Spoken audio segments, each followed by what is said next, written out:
हर कोई साधने में जुटा हुआ है। इस बीच जनता के अलग मुद्दे हैं। वहीं चुनाव के दौरान बयानबाजी और आरोप प्रत्यारोप का दौर भी जारी है।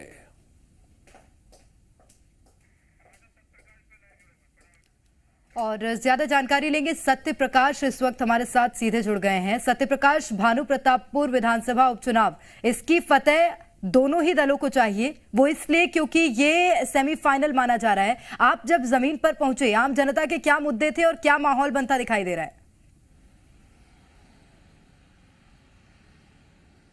देखिए, स्थानीय मुद्दे हैं और स्थानीय मुद्दों में सबसे बड़ा मुद्दा है जिला बनाने की मांग। मुझे जो दिखाई दिया या जितने लोगों से मैंने बात की उसमें अधिकतम लोगों ने जो कहा, दूसरी बड़ी मांग जो है वो आरक्षण का जो मसला है वो कहीं ना कहीं दिखाई देता है। और जो आरोप प्रत्यारोप का दौर चल रहा है वो बहुत ज़्यादा मुझे नहीं लगता है कि वो टचिंग है।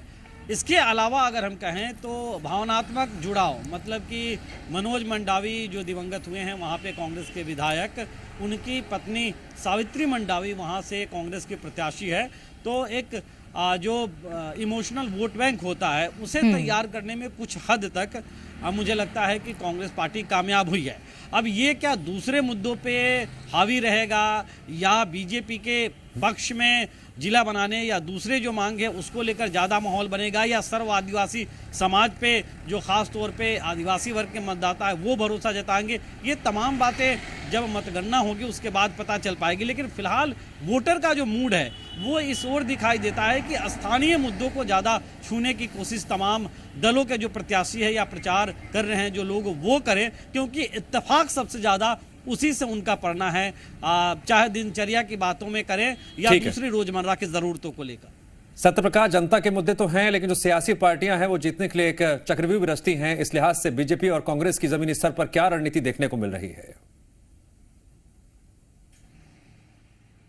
देखिए, स्पष्ट तौर पे अगर हम कहें तो कांग्रेस इस बात को लेकर लगातार हमलावर है कि आरक्षण कटौती अगर हुई है या जो फैसला हाईकोर्ट ने लिया था उसके पीछे पुरानी सरकार ने जो रिपोर्ट दबा के रखी वो एक बड़ी वजह है। और इस मसले पे लगातार अब ये कहा जा रहा है कि चूंकि विधानसभा का सत्र है, कैबिनेट ने फैसला ले लिया है, तो 2 तारीख को ये स्पष्ट हो जाएगा कि आदिवासी वर्ग को 32% आरक्षण का लाभ, 27% ओबीसी वर्ग को और ईडब्ल्यूएस को 4% और एससी वर्ग को 13% आरक्षण का लाभ सरकार देने जा रही है। तो इस मुद्दे पे कहीं ना कहीं भाजपा को घेर रही है और भाजपा भी इसी मुद्दे पे ज्यादातर घेर रही है कांग्रेस पार्टी को कि कांग्रेस की सरकार ने जरूरी दस्तावेज नहीं जमा किया, इस वजह से आरक्षण में जो है वो कटौती हुई। इसके अलावा मैंने जो कहा कि इमोशनल वोट बैंक वाली जो बात है, मतलब भावनात्मक मुद्दों से जोड़ने की कोशिश जो है वो कांग्रेस कर रही है। भाजपा कह रही है कि आरोप प्रत्यारोप जो लगाए जा रहे हैं वो बेबुनियाद है। तो कुल मिला के कहे तो अपने अपने दावे हैं और उन दावों को लेकर जनता के बिल्कुल अपने दावों के बीच जनता के बीच अपनी पैठ जमाने की दोनों ही पार्टियां कोशिश कर रही हैं सत्य प्रकाश। और ये देखने वाली बात है कि इमोशनल वोट बैंक की अगर बात कर लें